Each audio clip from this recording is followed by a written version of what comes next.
Hello everyone. Today I'm going to film the video that I owe everyone from my 7,000 subscriber mystery challenge video, and that is to reveal how I made it to 14,000 Twitter followers when I only have 7,000 subscribers on YouTube, which is an odd ratio that should raise eyebrows for anyone. And pretty much I want to make another series of videos on my channel, but you shouldn't throw rocks from a glass house. So I'm taking a baseball bat to my own first, so that I can go throw rocks at other people. So, as for the guesses that people had, here we go. Mr. Unite for the Children said this was an easy, most of your Twitter followers are your Gigolo clients. No. Repent said I did it by joining the Asian puke porn market. No. TJ Marco said I did it with good networking. And people who helped promote me from other projects that I was a part of. No. Nope. Fell Thought Return said it had to do with free nudes that I sent to my YouTube subs, and I didn't send any to my Twitter followers. And I can explain why I have more Twitter followers. No. Sadie Masochist said, am I secretly the offspring of Magnum PI? No. And it had nothing to do with any celebrities. Huck said dramatastic. It had nothing to do with drama. Robert Wallace said electric steroids. I don't even know what that is. But I do use steroids, and I have videos on my channel about that. I just don't know what electric steroids are. Stone Commander said, does it have to do with Mountain Dew? Did Mountain Dew executives tweet out that you suck them down like water? No. James Plummer thought that maybe I had a secret ASMR channel and that got popular. No. My girlfriend has misophonia too, so that would suck if I was even in the next room. She'd flip out. Benny Claken said sock puppets. No, I didn't make 14,000 sock puppets. And 10 Phoenix 01 said you went on Fiverr for the Twitter following, and no, 14,000 people each getting $5 is not going to happen. So, the three that were the closest, third place would be Just a Man 400, and his guess was simply $3, and yes, part of the story had to do with some money, so he gets third place. Second place would be Nightlight 78, and part of their comment said, you're following more people than average, 2 to 3 times I would say, and obviously the more people you follow, the more may follow you back. That was true. And then she went on to say, perhaps you targeted automated accounts. No, I did not do that. Not specifically. First place goes to WeisApple. She guessed, for Twitter, did you use a script to auto-follow and unfollow? I looked up how somebody could manipulate their Twitter following, and it seems that that's the popular consensus. You follow as many people as possible and unfollow the ones who do not follow you back. That was the closest guess to the truth. But what we're here to learn is what the real truth was. Get ready for a story. So I started my Twitter account way back in 2010, and it lay dormant for about 2.5 years because I really didn't think that it was worth anything. But then I tried using it in order to promote my YouTube channel.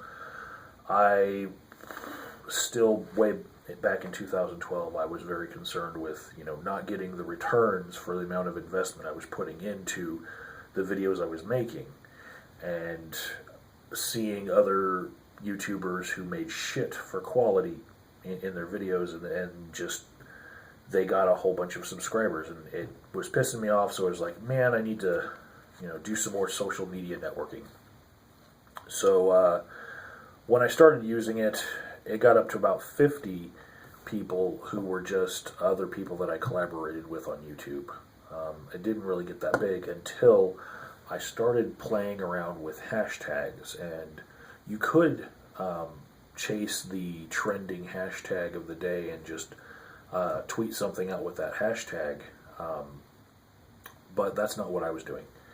I was actually trolling some Christian hashtags. Two in particular were hashtag blessed and hashtag church flow.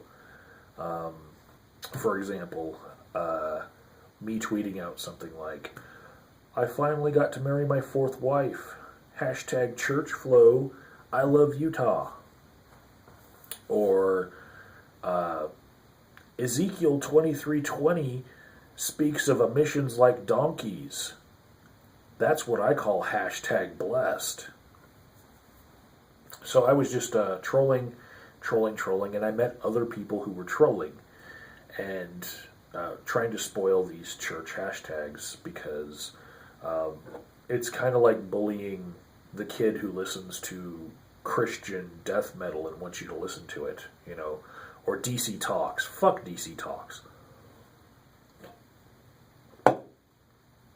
Fuck any gangster rap Christian production ever. Okay, so that got me to around 300, 400 followers, but still not near what I have now. The next step that I took in growing my channel was a political one. My Twitter account. I was trying to grow my channel with the Twitter account. Don't even try it. It's not worth it. You're not going to get any benefit to your YouTube channel by growing your Twitter. It just doesn't work. Or at least it didn't work for me. The next step I did in growing my Twitter following was I joined a political group called the Twitter Gulag Defense Network. Now, what this was a group of largely conservatives and Republicans who had been silenced on Twitter because a group of liberal Democrats would target their tweets, and then all of them would complain and do flagging complaints on their tweets and get them removed by just having an overwhelming amount of complaints come in about it. At a certain point, Twitter had an algorithm that would just pull a tweet and then ask questions later. So people had to serve out a sentence of suspension, and they called that the Twitter Gulag. And this was largely conservative, Republican, or libertarian people that were in this gulag. Well, they created the Twitter Gulag Defense Network because they realized that all of their friends that had 3,000 or more followers on Twitter were not being suspended, even though they were being targeted. And what they realized was anyone who had over 3,000 followers by the Twitter algorithm was considered to be a target for that kind of activism anyway. So what the network did was everyone started following each other in an attempt to have everyone have 3,000 followers or more. I can't tell you if that's the cutoff anymore. It was in 2012. And when they did that, they became bulletproof, and I was one of them. So nobody could, at that time, report me for harassment or for anything really without a real person reviewing my tweet. Then, in reaction to the Twitter Gulag Defense Network, something else a little bit more elaborate came to be, and so I joined Unite Blue, and that was a liberal democratic style website where people would follow other people who were also of a liberal mindset, and also they would start hashtag trends, and they would give you points for how many people followed you that were Democrats, how many people you followed for Democrats, and how many hashtags that they were tracking that were liberal that you were using. And by these points, they would rate the popularity of liberal people, and you could use that to find other liberal people. And that helped grow my Twitter following a bit. And after a while, I was sitting around 4,000 Twitter followers. But I wanted more. Next came an interaction between me and another YouTuber that I will let him remain nameless. And I was introduced to a program called Manage Flitter. Now, what Manage Flitter allowed me to do back then was select an entire swath of people and follow them or unfollow them, right? And you can still use it to unfollow people in swaths, but it isn't as powerful anymore because since programs like this were being used to manipulate Twitter followers, they were banned from Twitter years ago. So you can't follow in my footsteps to do this, but this is how it was done. Because my old Twitter account was so old and it already had over that 3,000 follower mark, I was able to follow 1,000 people, and I only followed 990 people a day.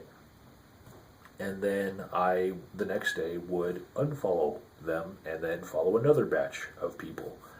And so I would choose like-minded people, some of them other YouTubers, who would probably get pissed off if they knew that I had basically scrubbed all of their followers to see if someone would follow me back. And from this, I can tell you that on average, 7% of people that I followed on Twitter followed me back. And also, if you were to start a brand new account, even in 2012 or today, if you follow 100 people, the algorithm says that if a new Twitter account follows 100 people on the first day, suspend it. So you can't, there's no way to start a Twitter account and then grow it to the size of mine overnight. You have to have had a Twitter account that's old and already has a bunch of followers in order to start manipulating the system as egregiously as I did. So each day that I used Manage Flitter to follow almost 1,000 people and unfollow almost 1,000 people, I gained about 70 followers. Then I started seeing a program called TrueTwit, and it would basically make it so that if you wanted to follow this person, you would have to go to a different website and do like a CAPTCHA, and that was just way too much of a bother. What I was looking for was low-hanging fruit, casting a wide net and just getting the low-hanging fruit with as little interaction with the program as I could possibly have. I waited 24 hours at least between each of my cullings and followings, and that was another part of the equation because every 24 hours there seems to be a revolving window of opportunity to follow more people. But if you have a new account and you follow, say, 90 people, wait 24 hours and you can follow another 90 people, and you'll get about 7 people following you back. And that's how I did it. I made it all the way to 16,000 Twitter followers, and now my Twitter following has, I've had the first positive month in like 2 years just this month because of being tweeted out by some very large YouTubers. But pretty much it's tapered down to 14,000 over these months in a very predictable attrition, because if people follow you for disingenuous reasons on your part, then there's nothing really keeping them following you. if they didn't originally follow you for a good reason. So this is why when I do exposés on people like Habby Cabby, who purchased a giant number of subscribers, I can tell by that taper afterwards, that even when they make new content, it seems every time they make new content or every time they tweet out another thing, they lose a couple instead of gaining. And that's because those people were not really wanting to be following them in the first place. And the money aspect, the reason why Just a Man 400 was a little bit correct, was it actually costed about $10 a month for me to be able to use this method on 5 different accounts. And one of the other accounts that I was using it on was the Ponage All-Stars Twitter, and 3 other Twitters that I will just leave to your imagination who I might have helped with this. That's the whole reveal. Thanks for watching, and